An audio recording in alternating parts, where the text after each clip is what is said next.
Capítulo 1. El primer sello. No nombres el agua. El padre Iñaki Arriaga despertó con un grito que no le pertenecía. La madrugada aún era azul, y el reloj del campanario marcaba las 3. El aire olía a sal, como si el mar hubiera cruzado los montes y respirara dentro de su habitación. Al mirar su pecho bajo la sotana desabrochada, vio una marca fresca, incandescente, trazada justo sobre la clavícula. Una letra extraña, curvada, semejante a una espiral que sangraba luz. El dolor era limpio, casi sagrado. Trató de recordar el sueño. Solo fragmentos. Una mujer desnuda, arrodillada en un baptisterio seco. El eco de un rezo en una lengua que no conocía. Una campana ahogada que no dejaba de sonar bajo el agua. Y después un murmullo, su propio nombre pronunciado como una acusación. Iñaki. Se incorporó tambaleante, fue hasta el espejo de su celda y vio que la letra seguía ardiendo. Por un instante creyó ver cómo la piel se movía, como si la marca respirara. Rezaba de memoria, pero las palabras no salían. Su garganta tenía el sabor metálico del agua bendita mezclada con sangre. Afuera, la iglesia de San Bartolomé de la Umbría dormía bajo un manto de niebla. Los cipreses del cementerio parecían custodiar algo que no debía despertar. Bajó las escaleras, encendió una vela y el viento del interior la hizo parpadear. El silencio era tan denso que hasta el crujido de la madera sonaba a blasfemia. Al pasar junto a la pila bautismal, se detuvo. El baptisterio estaba vacío, sellado con tablones y polvo. Había sido cerrado meses atrás por obras de restauración. Sin embargo, el padre Iñaki oyó el sonido imposible de gotas cayendo. 1, 2, 3. Se inclinó y vio que del borde de piedra brotaba un hilo de agua, salada. Se llevó una gota a los labios. Sal. Pura sal. Retrocedió. Entonces la vela se apagó y algo susurró desde la oscuridad. No nombres el agua. El eco le heló el alma. Corrió hacia el altar, tomó el hisopo y roció agua bendita a su alrededor. Pero el líquido chispeó al contacto con el suelo, evaporándose al instante. El aroma de mar se volvió más fuerte. Una sombra se movió entre los bancos. Silueta femenina. Velo blanco. Sus pies descalzos no hacían ruido. Iñaki apenas alcanzó a ver su perfil antes de que desapareciera tras el confesionario. Cuando encendió de nuevo la vela, el confesionario estaba vacío. Solo encontró un trozo de velo húmedo pegado al borde de la madera. Lo tocó con temblor y al instante la marca de su clavícula ardió con fuerza. En su mente la voz volvió a hablar. Esto no es tentación, es citación. El padre Iñaki cayó de rodillas, mientras la campana del campanario comenzó a sonar sola, sumergida, como si repicara desde el fondo del agua. Capítulo 2. La vela que no se apaga el amanecer llegó sin color. En la sacristía el padre Iñaki Arriaga aún temblaba. El trozo de velo encontrado junto al confesionario estaba ahora seco, pero su olor persistía, una mezcla de incienso y mar. No había dormido. Había intentado rezar, pero cada palabra del rosario se deshacía en su lengua, como si la oración se negara a existir. A las 7, los fieles comenzaron a llegar. Entre ellos, una mujer de cabello oscuro y mirada firme se arrodilló en la primera fila. Lucía Valcárcel, periodista, cronista de milagros y escéptica por convicción. Había llegado al pueblo atraída por rumores de una iglesia que lloraba sal. Iñaki, agotado, comenzó la misa. Su voz se quebraba, y al levantar el cáliz notó como una vela del altar seguía ardiendo con una llama imposible, blanca, inmóvil, ajena al viento. Ninguna corriente la movía, y sin embargo su cera goteaba, con lentitud antinatural. Las gotas caían al suelo formando figuras sobre la piedra, curvas, espirales, hasta que una letra idéntica a la de su clavícula quedó dibujada ante todos. Un murmullo recorrió el templo. Lucía levantó su cámara y captó el instante exacto en que la cera tomó forma. Iñaki se detuvo. El aire se espesó, la llama pareció crecer. Una feligresa gritó: «Es una señal de la Virgen». Pero el sacerdote lo sabía. No era un milagro, era una advertencia. Cuando la misa terminó, Lucía se acercó. «Padre, sabía que hay registro de símbolos similares en reliquias visigóticas», dijo con voz baja, mostrando una imagen en su teléfono. Aparecieron en una abadía sumergida cerca del Ebro. Iñaki fingió ignorancia, pero el sudor en su cuello lo delataba. Lucía sonrió con ironía. «Usted tiene miedo, no del símbolo», respondió él, «sino de quien lo escribe». Esa noche, incapaz de descansar, volvió al altar. La vela seguía encendida, la misma. Su llama ardía limpia sin consumir la cera. Se arrodilló y rezó: «Señor, si es tu signo, apágala. Si es del enemigo, muéstrame su rostro». El silencio respondió, hasta que escuchó pasos húmedos detrás de él. Giró con el corazón en la garganta. Una figura velada caminaba entre los bancos, dejando huellas de agua que chispeaban a la luz de la vela. La sombra se detuvo ante el altar y susurró algo ininteligible. La llama se alzó 1 metro, blanca, furiosa, y en la pared detrás del crucifijo se proyectó la silueta desnuda de una mujer orando. El sacerdote sintió el ardor de una nueva marca en su abdomen. Cayó de rodillas jadeando mientras la figura se desvanecía. Lucía, que había regresado por curiosidad, entró justo en ese instante. Grabó lo que vio: el fuego en el altar, el símbolo brillando sobre la piel del Padre, y dijo en voz baja como un diagnóstico: «Padre, usted está siendo bautizado al revés». Las campanas volvieron a sonar solas, sordas, como si repicaran bajo el agua, y en la vela, la llama, que no se apagaba, comenzó a llorar sal. Capítulo 3. Exvotos de Salel, padre Iñaki Arriaga, no sabía si era de día o de noche. Había pasado horas enteras encerrado en la sacristía, observando la vela eterna que seguía ardiendo sobre el altar. La marca nueva en su abdomen latía bajo la piel, como si algo dentro de él respirara distinto. Cada vez que trataba de cubrirla, sentía un ardor que le recordaba el roce de agua hirviendo. Cuando finalmente salió al atrio, el olor a sal lo golpeó de nuevo. Los fieles del pueblo se habían reunido sin que él los llamara. Traían exvotos metálicos, manos, corazones, piernas, y los colocaban a los pies de la Virgen. Pero algo era distinto. Cada exvoto amanecía cubierto por una capa fina de óxido blanco, como si el metal se hubiera bañado en agua de mar. El sol brillaba, pero todo olía a océano, a un mar que nunca había visto esas montañas. Lucía, la periodista, observaba desde el pórtico con una mezcla de miedo y fascinación. «Esto no es milagro», murmuró, «es corrosión. Algo en el aire está cambiando». «No es el aire», respondió Iñaki con la voz rota, «es la fe». En ese momento el sacristán Tomás se acercó corriendo con la cara pálida. «Padre, el agua bendita se ha vuelto amarga». Iñaki lo siguió hasta la pila junto al altar. Sumergió los dedos y los retiró al instante. Era cierto. El agua tenía el sabor punzante de la sal. Lucía grabó la escena. El cristal de la cámara se empañó, como si una bruma interior tratara de impedirle filmar. Esa noche, Iñaki confrontó a Tomás. «¿Qué hiciste con el agua bendita?». El sacristán bajó la mirada. No quedaba agua limpia en el pozo. Pensé que el Señor no vería diferencia si usaba del río». «¿Del río?», repitió Iñaki. «El río está seco desde hace meses». Tomás tragó saliva. «Entonces no sé de dónde vino, padre, pero cada vez que la tocaba, olía a mar». Un silencio denso llenó la habitación. Iñaki se apartó temblando. Sobre su abdomen la marca ardió de nuevo, y bajo la piel apareció otra letra, fresca, como escrita con fuego líquido. Lucía la vio y retrocedió. «Padre», dice, «devuélveme». La palabra parecía moverse como si la piel de Iñaki hablara. Él cayó de rodillas, jadeando, mientras el crucifijo de la pared empezó a gotear agua salada, y una tras otra, las velas del altar se encendieron solas. El coro de fieles que aún rezaba afuera comenzó a gritar: «¡Milagro! ¡Milagro del agua!». Pero Lucía, observando el líquido que se filtraba por las grietas del suelo, supo que no era bendición. La humedad formaba un dibujo perfecto. La silueta de una mujer arrodillada, con las manos unidas en plegaria. Y justo donde deberían estar sus ojos, 2 gotas de sal cayeron claras como lágrimas. «No es milagro», susurró Lucía. «Es un mensaje». El padre Iñaki levantó la vista, pálido, comprendiendo al fin. El agua no pedía fe, pedía restitución. Capítulo 4. El catecismo del cuerpo. El padre Iñaki Arriaga comenzó a temer al sueño más que al pecado. Cada vez que cerraba los ojos, el baptisterio volvía, seco, silencioso, y en el centro, la mujer velada, desnuda, orando en un idioma que vibraba en los huesos.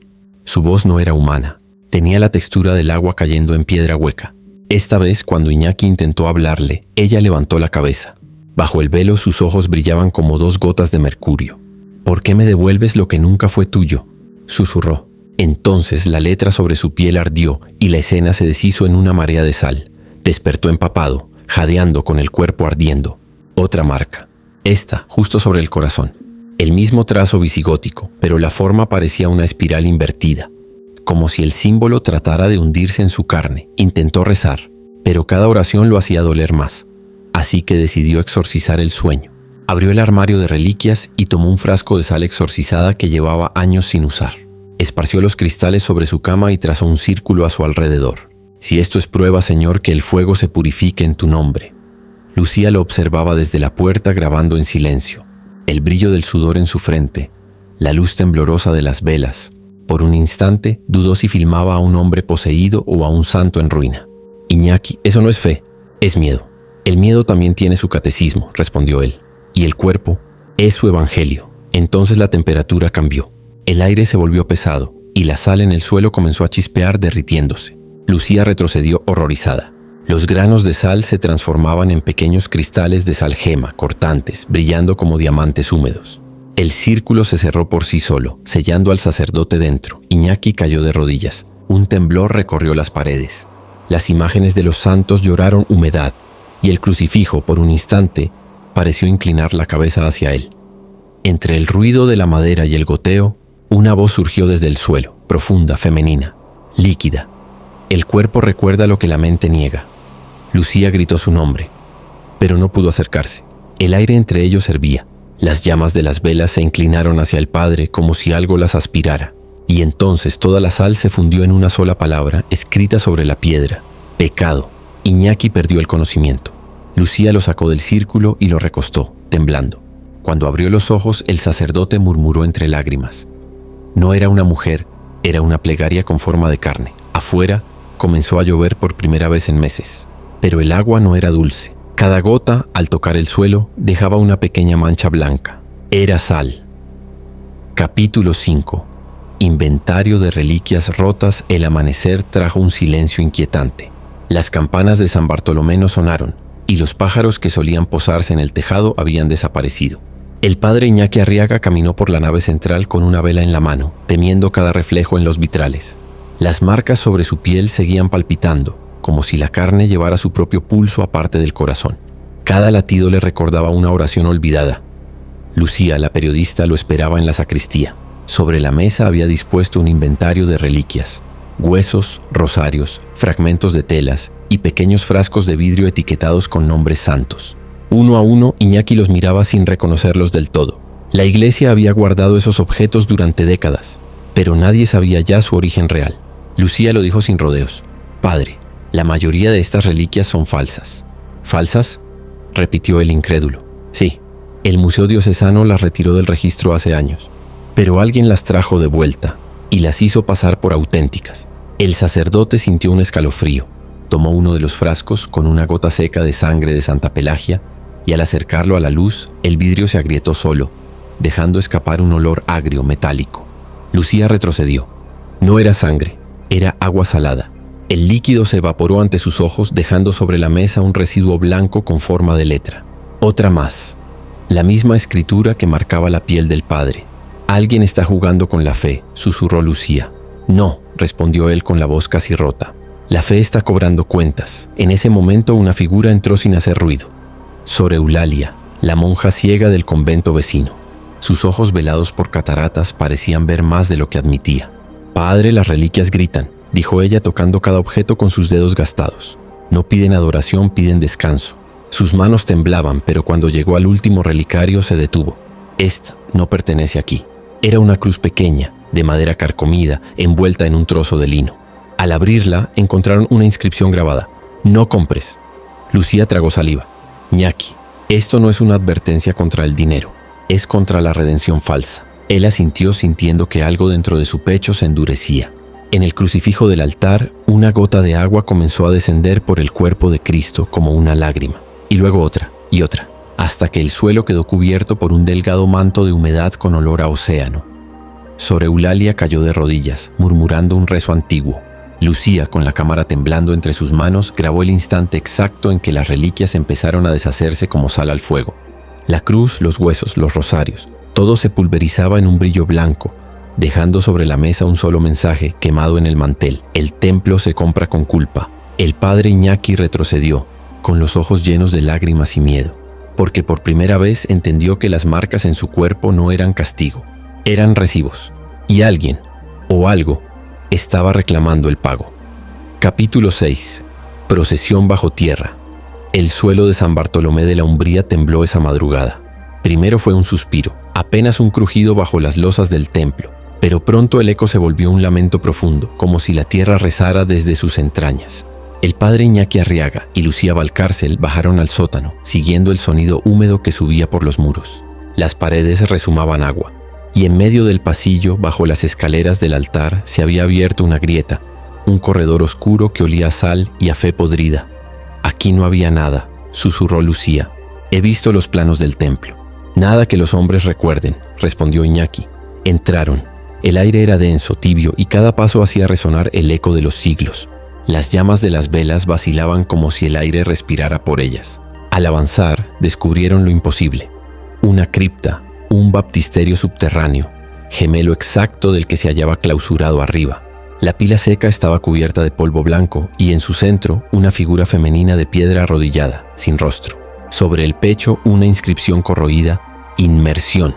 Iñaki cayó de rodillas. El símbolo ardió bajo su sotana y por un instante el agua invisible de los sueños pareció rodearlo otra vez.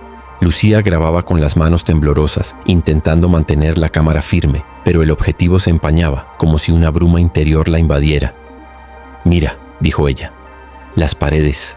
Decenas de cruces talladas cubrían los muros, cada una con un nombre distinto. Campesinos, monjas, niños. Y en el fondo, una cruz sin nombre. Bajo ella, marcas recientes de uñas, como si alguien hubiese intentado salir. Sor Eulalia apareció entonces, guiada por el ruido. Su rostro ciego se volvió hacia ellos. «El suelo recuerda lo que la iglesia enterró», dijo con calma. «No son muertos, son promesas incumplidas». Se arrodilló y tocó el polvo del baptisterio. Sus dedos temblaron.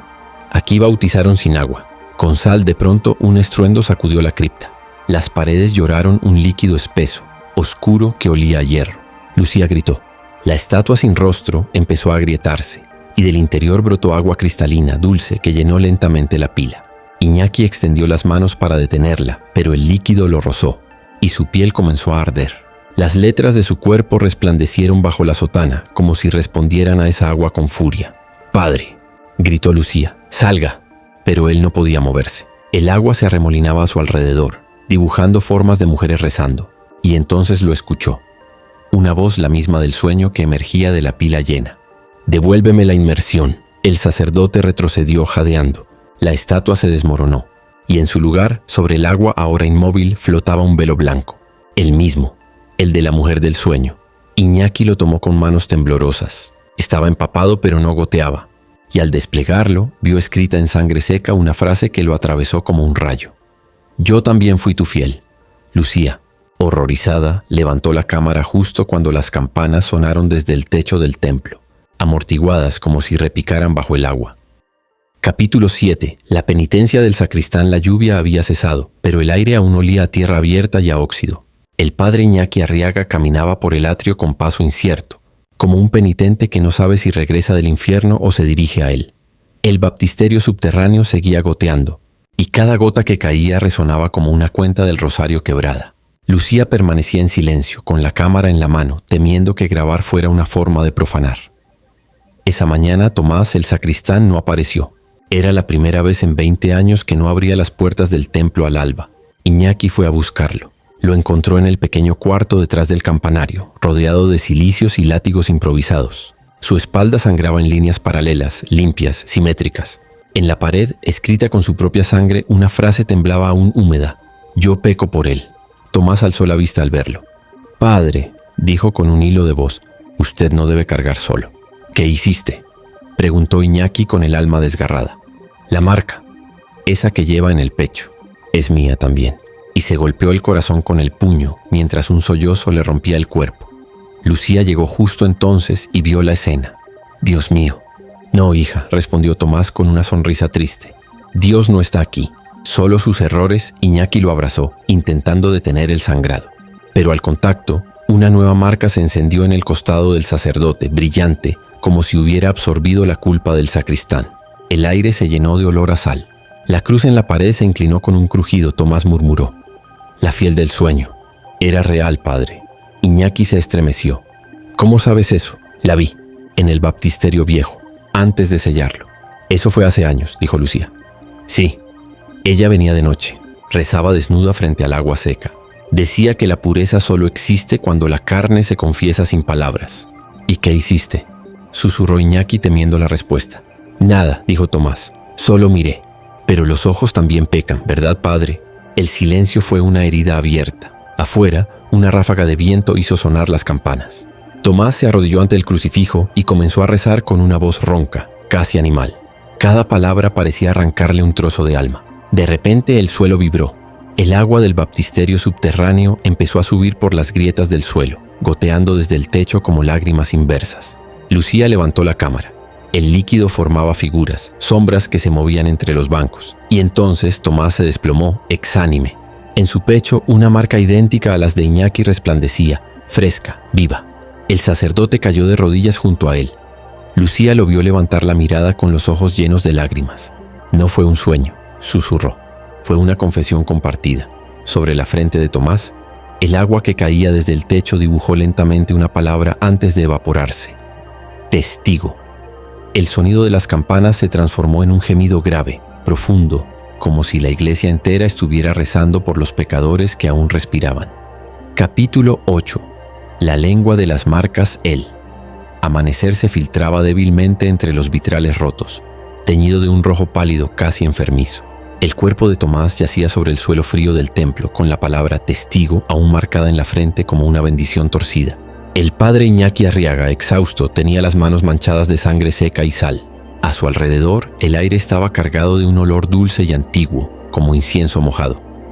Lucía lo observaba desde un rincón. La cámara colgaba de su cuello, pero no grababa. Había dejado de hacerlo desde que comprendió que cada vez que encendía el lente, algo se movía dentro de la imagen, algo que no pertenecía al mundo visible. Ahora escribía en su libreta: el agua recuerda, las marcas hablan. ¿Pero qué idioma es este? Cuando Iñaki levantó la vista, notó que las letras sobre su cuerpo ya no estaban quietas. Parecían desplazarse migrando bajo la piel como raíces vivas. Lucía se acercó despacio. «Padre, ¿puedo verlas?» Él asintió temblando. Al abrir la sotana, Lucía contuvo el aliento.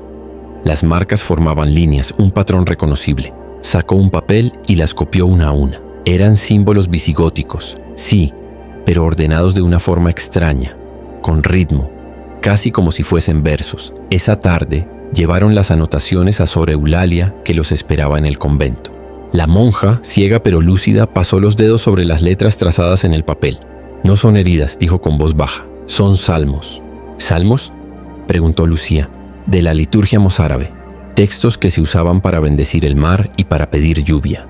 O para exorcizarla». Iñaki tragó saliva. «¿Puede traducirlos?». Sor Eulalia frunció el ceño. «Solo una parte. Dicen, bautiza lo que fue profanado». «¿Y lo demás?», insistió Lucía. La monja guardó silencio unos segundos. «Lo demás no está escrito para nosotros. Está en el idioma de los cuerpos». Mientras hablaban, un trueno retumbó en la distancia. Las campanas comenzaron a moverse por sí solas. Lucía corrió hacia la ventana. El cielo estaba limpio, sin nubes. No había viento, pero algo invisible agitaba los metales. Sor Eulalia se levantó, guiada solo por el oído. «El bautismo está pidiendo repetirse». «¿Dónde?», preguntó Iñaki, aunque en el fondo ya lo sabía. La monja sonrió levemente. «Donde comenzó la negación, en el agua seca». El padre sintió un estremecimiento. El baptisterio subterráneo lo llamaba, lo sentía en el pecho, como si el corazón respondiera a una campana enterrada. Y de pronto, una voz femenina susurró dentro de su cabeza, nítida, cercana, húmeda: «Devuélveme mi lengua». Lucía retrocedió aterrada. ¿Qué fue eso? Iñaki cayó de rodillas con las manos sobre el pecho. Las marcas brillaban con una intensidad cegadora. Y en medio de los símbolos apareció algo nuevo. Una palabra clara, escrita en castellano: «Renombra». Las velas del convento se apagaron de golpe. Sor Eulalia murmuró: «El nombre que le diste a tu pecado no era el correcto». Fuera, el repique de las campanas cambió de tono, más lento, más grave, como si un coro invisible comenzara un requiem.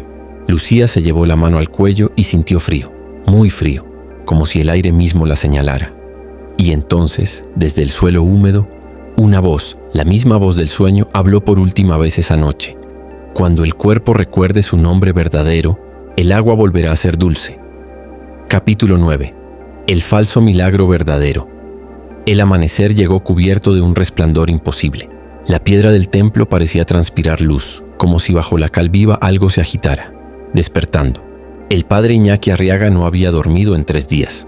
Las marcas de su piel ardían, reordenándose cada vez que rezaba. Lucía lo observaba en silencio, con una mezcla de miedo y compasión, mientras grababa todo sin saber si aquello era un testimonio o una prueba contra Dios. A media mañana el pueblo entero se reunió frente a la iglesia.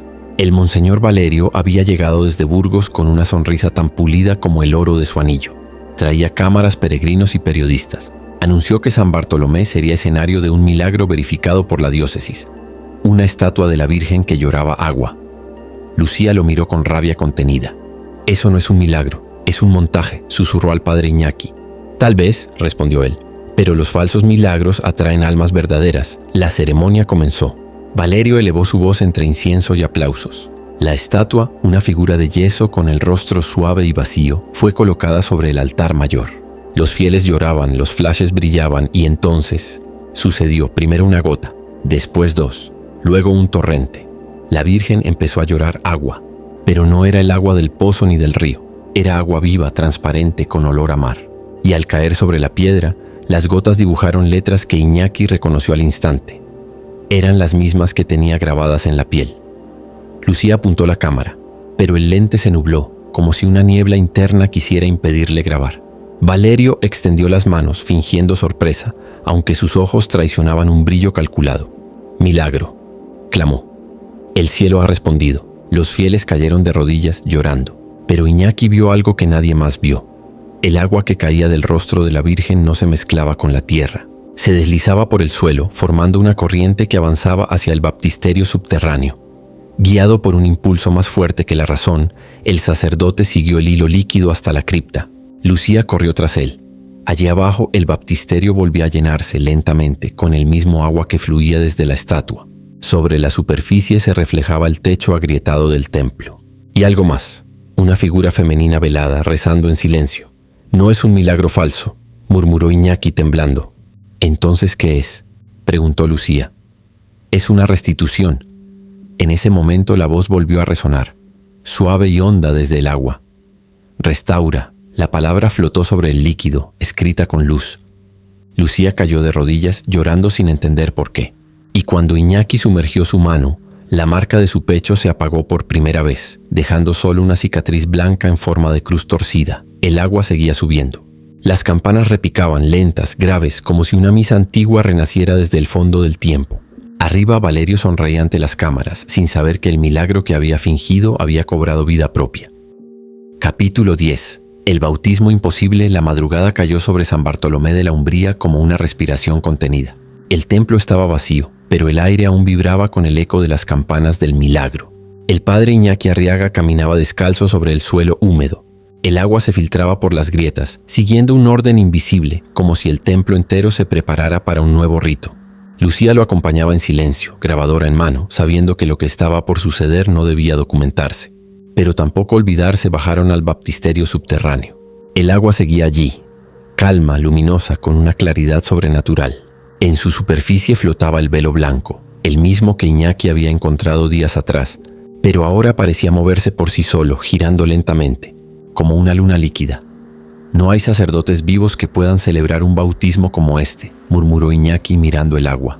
«Entonces, ¿para qué volver aquí?», preguntó Lucía. «Porque el agua me llama, y no se puede negar una llamada que viene de dentro». Lucía retrocedió un paso. El agua comenzó a burbujear, desprendiendo un vapor tenue que olía a incienso y sal. Y en el centro emergió una figura femenina, hecha de luz translúcida, el cuerpo desnudo, el velo cubriendo el rostro. La misma mujer de los sueños, la fiel. «¿Quién eres?», susurró el padre con la voz quebrada. La figura lo miró sin ojos visibles y habló. Su voz era líquida como una plegaria derramada. «Soy lo que fue olvidado, y tú, mi sacerdote, me negaste el nombre». «No te recuerdo», dijo Iñaki cayendo de rodillas, «porque pecaste de silencio. Guardaste la verdad bajo el agua seca». Lucía temblaba. El lente de su cámara se empañó por completo. El aire estaba saturado de una presencia que dolía respirar. «Padre, vámonos. Esto no es de este mundo». «Precisamente», respondió él. «Por eso debo quedarme». La figura extendió la mano. Del agua surgieron letras luminosas, danzando alrededor del sacerdote, componiendo una frase que lo atravesó como un fuego dulce. «Bautiza la memoria». Iñaki se levantó, con lágrimas en los ojos. Tomó un puñado de agua y la dejó caer sobre su frente.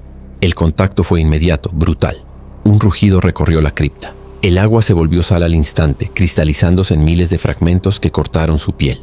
Lucía gritó su nombre. El sacerdote cayó al suelo temblando mientras las marcas de su cuerpo se reordenaban, ardiendo con un resplandor blanco. No acepta el agua, dijo la figura mirando hacia Lucía. Su fe está seca. Déjalo, gritó ella. Entonces bautízalo tú. Lucía miró la pila. Su respiración era un sollozo. Metió las manos en el agua ardiente y la vertió sobre el rostro de Iñaki. El grito del sacerdote llenó el espacio, y de pronto todo se detuvo. El agua se volvió transparente. La figura velada sonrió, y antes de desvanecerse, pronunció una sola palabra que quedó flotando sobre la superficie. Renacido. Lucía lloró en silencio, sosteniendo el cuerpo inerte de Iñaki. Pero entonces, algo extraño ocurrió. Del pecho del sacerdote emergió una marca nueva, la 10ª, brillante, dorada. Una palabra escrita con fuego leve: perdón. Y en las bóvedas las campanas sonaron de nuevo, lentas, graves, como si el propio cielo estuviera anunciando el fin de la sequía. Capítulo 11. La acusación el amanecer trajo un silencio pesado, casi culpable. El padre Iñaki Arriaga despertó envuelto en sudor, con la sotana pegada al cuerpo y la marca dorada del perdón aún brillando sobre su pecho. Lucía dormía en un banco cercano, exhausta, su cuaderno empapado por la humedad del baptisterio. Durante unas horas ambos habían creído que todo había terminado, pero el aire del templo olía a algo nuevo, a juicio. Al subir a la nave principal se encontraron con Monseñor Valerio, de pie frente al altar, rodeado por 3 hombres vestidos de negro. Su sonrisa no tenía compasión. Padre Arriaga, dijo con voz pausada, la diócesis ha recibido denuncias formales. ¿De qué habla?, preguntó Iñaki aún débil. Conducta impropia, con una feligresa, hace años. Lucía se incorporó de golpe. ¿Qué está diciendo? Valerio la ignoró. El testimonio fue confirmado por un documento y por el propio sacristán antes de morir. Las palabras golpearon a Iñaki como piedras. Recordó el rostro de Tomás, la confesión ambigua, su última palabra: testigo. Sintió un escalofrío recorrerle la espalda. Eso es mentira, murmuró. Yo no toqué a nadie. Valerio dio un paso al frente, con la calma de quien disfruta del poder. No hace falta tocar para pecar, padre. Basta con soñar. Y colocó sobre el altar una carpeta. Dentro, una fotografía antigua. Una mujer velada, arrodillada, desnuda frente al baptisterio seco. La misma del sueño. ¿La reconoce?, preguntó el monseñor. Lucía se adelantó, arrebató la foto y la sostuvo contra la luz. Era vieja, amarillenta, pero en una esquina se leía la fecha: 1997. Y al fondo, detrás de la figura femenina, se veía un rostro borroso, el de Iñaki, joven, sosteniendo un misal. El silencio se hizo insoportable. Lucía susurró: Dios mío, es ella, la fiel del sueño. Valerio cerró la carpeta con un golpe seco. Será retirado de su cargo hasta que se determine la verdad. Pero mientras hablaba, el suelo volvió a temblar. Un murmullo ascendió desde la cripta, un sonido como de agua hirviendo. El monseñor palideció. Las campanas comenzaron a sonar aunque nadie las tocaba. Y la voz que tantas noches había perseguido a Iñaki volvió a resonar, llenando la nave entera. Confiesa lo que no hiciste. Los hombres de negro se persignaron y retrocedieron. Lucía cayó de rodillas cubriéndose los oídos. El monseñor gritó algo, pero su voz se perdió entre los repiques. Iñaki, con lágrimas en los ojos, miró al crucifijo. Señor, ¿cómo se confiesa una mentira que todos creen verdad? La marca dorada del perdón comenzó a desvanecerse, reemplazada por una nueva, escrita con fuego frío. Silencio. Lucía lo vio y comprendió. El milagro que los había unido no buscaba salvar a nadie. Buscaba exponer la verdad que la iglesia enterró con agua salada. El monseñor intentó huir, pero las puertas del templo se cerraron con un estruendo. Las campanas callaron, y desde el baptisterio subterráneo subió una última exhalación de agua, tibia, viva, como un suspiro de mujer. Capítulo 12. La misa de los náufragos. El cielo amaneció con un color de plomo, tan bajo que parecía querer aplastar el campanario. El pueblo de San Bartolomé de la Umbría despertó entre murmullos, sin saber si el día traería penitencia o absolución. Las calles estaban cubiertas por una fina capa de agua que no venía del cielo, sino del interior de la tierra. El padre Iñaki Arriaga, con los ojos hundidos y la sotana húmeda, sabía que aquella sería su última misa. Lucía lo acompañaba exhausta, sosteniendo la cámara que ya no grababa. Desde la noche anterior, los archivos se corrompían solos. Las imágenes se distorsionaban como si el propio tiempo negara testimonio. Sin embargo, ella seguía junto a él porque ya no buscaba pruebas, sino sentido. El monseñor Valerio había desaparecido. Algunos decían que huyó al amanecer. Otros juraban haberlo visto de rodillas frente al baptisterio, rezando en un idioma que ningún vivo conocía. Solo Iñaki sabía la verdad. El agua lo había reclamado. El sacerdote salió al atrio. La plaza estaba llena de gente, campesinos, ancianos, madres con niños. Nadie hablaba. El aire olía a mar y a hierro. Iñaki levantó la vista y vio que del campanario caían pequeñas gotas que no eran lluvia, sino lágrimas de piedra. «Hoy no habrá sermón», dijo con voz temblorosa. «Hoy el templo se abre para todos los pecadores, incluidos los que predican». Lucía desde el fondo observó cómo los fieles se arrodillaban. El padre levantó el cáliz, pero en lugar de vino lo llenó con agua del baptisterio. Era clara, casi luminosa. «Esta misa no es de los santos», susurró. «Es de los náufragos». El viento sopló, y el sonido de las campanas fue como un lamento que venía de las profundidades. Comenzó a recitar un credo distinto, nacido del dolor. «Creo en el agua que perdona lo que los hombres condenan. Creo en los cuerpos que recuerdan cuando la mente calla. Creo en la fe que se hunde para poder flotar». Los fieles lloraban. Algunos alzaban las manos, otros se golpeaban el pecho. El suelo vibró y un temblor sagrado recorrió la iglesia. Las velas se encendieron solas. El aire se volvió pesado, tibio, salado. Lucía corrió hacia el baptisterio. El agua rebosaba lentamente formando ondas perfectas. Y entonces lo vio. Reflejada en la superficie, una procesión de figuras translúcidas caminando bajo el agua. Hombres, mujeres, niños. Todos con los ojos cerrados, como si rezaran dormidos. Iñaki dejó caer el cáliz y avanzó hacia el baptisterio. Lucía gritó, pero él no se detuvo. Entró descalzo al agua que ahora le llegaba al pecho. Cada paso parecía más liviano, más sereno. Cuando llegó al centro, levantó las manos al cielo y pronunció su última oración. «Señor, si el agua me borra, que también me escriba de nuevo». El agua comenzó a hervir de luz. Los fieles corrieron, algunos rezaban, otros huían. Lucía filmó hasta el final, el momento exacto en que Iñaki desapareció bajo el agua sin dejar una sola burbuja, y en la superficie flotó su crucifijo, vacío. Entonces el cielo se abrió. La lluvia, dulce por primera vez en meses, cayó sobre el pueblo. El agua lavó la sal, las grietas, el miedo. Lucía levantó la cámara al cielo y dejó que las gotas la mojaran. En el reflejo del baptisterio vio el rostro del padre Iñaki, sereno, y detrás de él la mujer velada sonriendo. Las campanas sonaron por última vez, lentas, graves, pero ya no como advertencia, sino como canto de resurrección. Capítulo 13. El rostro verdadero. El pueblo dormía bajo una calma nueva. La lluvia había cesado, pero en el aire flotaba una sensación de espera, como si el cielo contuviera la respiración antes de pronunciar un nombre. Lucía caminaba sola entre las bancas de San Bartolomé, ahora cubiertas por un brillo tenue. El agua del baptisterio seguía allí, quieta pero sin reflejar nada, ni el techo, ni las velas, ni su propio rostro, solo oscuridad líquida. Habían pasado 3 días desde la misa de los náufragos. El cuerpo del padre Iñaki Arriaga no apareció. Y sin embargo, cada noche, cuando el viento cruzaba el campanario, su voz se oía rezando un credo sin palabras. Lucía lo grabó una vez. Al reproducir el audio, escuchó su propio nombre susurrado desde el fondo del sonido. Lucía, la verdad está bajo el velo. Esa frase la llevó de nuevo al baptisterio subterráneo. Descendió con una linterna, el corazón latiendo como si marcara una oración viva. El aire era más frío que nunca, y la humedad dibujaba símbolos en las paredes, los mismos que antes brillaban sobre la piel del sacerdote. El agua clara parecía esperarla. Al acercarse, algo se movió bajo la superficie. Lucía sostuvo el haz de luz. La vio, la mujer velada, pero esta vez no era etérea ni translúcida. Era de carne, con el velo empapado pegado al rostro, respirando despacio. Lucía dio un paso atrás. «¿Quién eres?», preguntó. La mujer levantó el velo, y el mundo se detuvo. No era una desconocida, era ella misma. Su propio rostro, pálido, húmedo, con los ojos abiertos como si acabara de despertar de un sueño de siglos. Lucía dejó caer la linterna.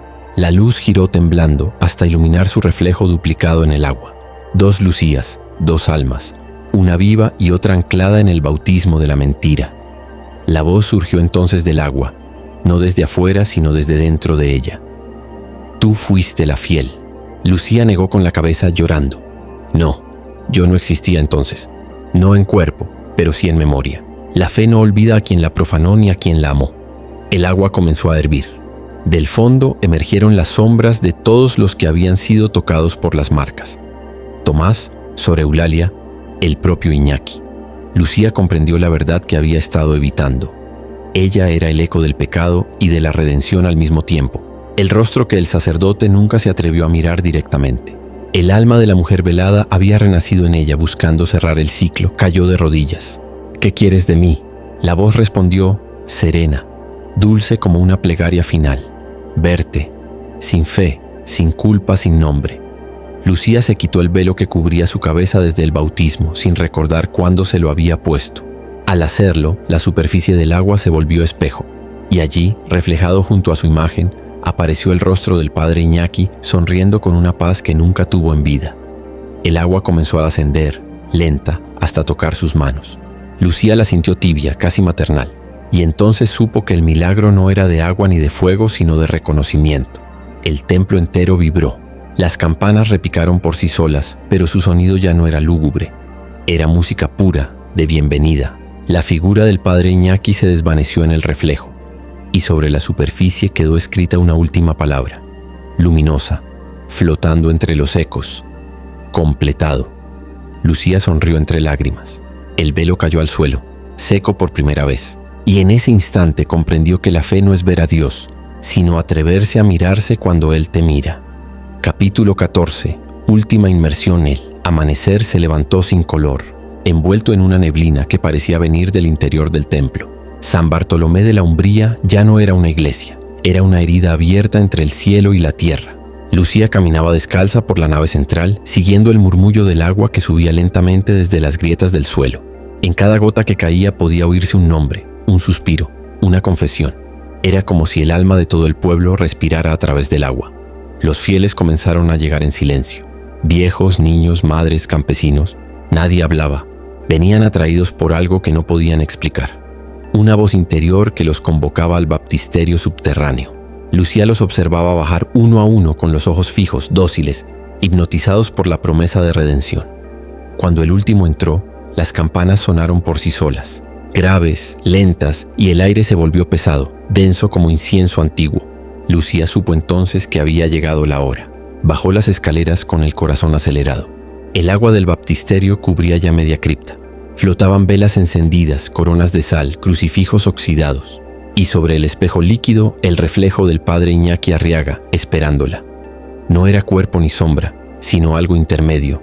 Su rostro estaba sereno, sus ojos abiertos como ventanas al otro lado.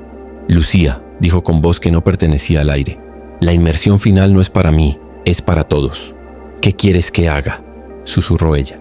Confiesa por nosotros, por los que callaron, por los que mintieron, por los que creyeron en el milagro falso. Lucía tembló. El agua subía rozándole las rodillas. Los fieles, de pie, la miraban sin moverse, con los labios sellados. Entonces comprendió. La iglesia misma pedía confesión. No de un hombre, sino de un pueblo entero. Alzó la voz entre lágrimas. Nos escondimos tras la fe para no mirar la verdad. Vendimos las reliquias del alma por oro. Convertimos el agua bendita en sal. Y cuando la inocencia gritó, la llamamos pecado. El eco de sus palabras llenó la cripta. El agua empezó a brillar, volviéndose transparente, luminosa. El reflejo del padre Iñaki sonrió, y el velo blanco apareció flotando sobre la superficie. Lucía lo tomó entre las manos. ¿Y ahora? Ahora, sumérgelos, respondió la voz. Bautiza la culpa. Uno a uno los fieles entraron al agua. No había miedo en sus rostros. El líquido los cubría, los abrazaba, los disolvía en luz. Lucía los vio desaparecer lentamente, como si el agua los devorara con ternura, hasta que ella fue la última. Antes de entrar, miró hacia arriba. El techo del templo se abría, dejando ver un cielo puro, azul, imposible. Las campanas tañeron con fuerza, y la voz del sacerdote, ya sin cuerpo, resonó como un eco de eternidad. El agua perdona lo que la memoria retiene. Lucía cerró los ojos y se dejó caer. El agua la recibió cálida, infinita. A través de ella vio los rostros de todos los que habían sido. El del padre Iñaki, el de Tomás, el de Sor Eulalia, y entre ellos el suyo, finalmente libre. La cripta se iluminó con una luz blanca y silenciosa. Las campanas callaron. El templo entero respiró, por primera vez, en paz. Cuando el agua se retiró, San Bartolomé quedó vacío. Solo una palabra permanecía grabada en el altar, escrita con sal seca: renacidos. Epílogo. El eco de la fe. Nadie volvió a ver el agua. El baptisterio se secó por completo aquella misma noche, y al amanecer, el pueblo de San Bartolomé de la Umbría apareció cubierto por una fina capa de sal. Como una bendición que no sabía si era promesa o castigo. Los habitantes, los que sobrevivieron, hablaban en voz baja de una misa que no recordaban haber presenciado. De un canto que seguía flotando en el aire cuando todo ya había terminado. Lucía nunca fue encontrada. Solo su cámara apareció sobre el altar, seca, con la lente limpia y una única grabación. Una imagen fija del agua brillando y una voz la suya, diciendo, el alma no se borra en el agua. Se revela, con el paso de los años, la iglesia fue cerrada, declarada zona de silencio sagrado. Pero los peregrinos siguen llegando. Dicen que, si se coloca el oído sobre las losas húmedas, puede escucharse un rumor de campanas hundidas y una plegaria susurrada en dos voces. Una de mujer y otra de hombre. El eco del padre Iñaki y de Lucía. Dos almas unidas por una culpa que el agua transformó en fe. El templo ya no pertenece a la diócesis ni al tiempo. Pertenece al mar invisible que corre bajo toda culpa humana, al río donde la redención tiene sabor a lágrimas. Y cuando cae la lluvia, esa lluvia dulce que regresó después de siglos de sequía, los viejos del pueblo aseguran ver entre los relámpagos dos figuras caminando juntas, veladas por una luz blanca, sosteniendo entre las manos un cáliz sin fondo. El cáliz donde toda fe se disuelve, el cáliz donde la verdad aún canta bajo el agua.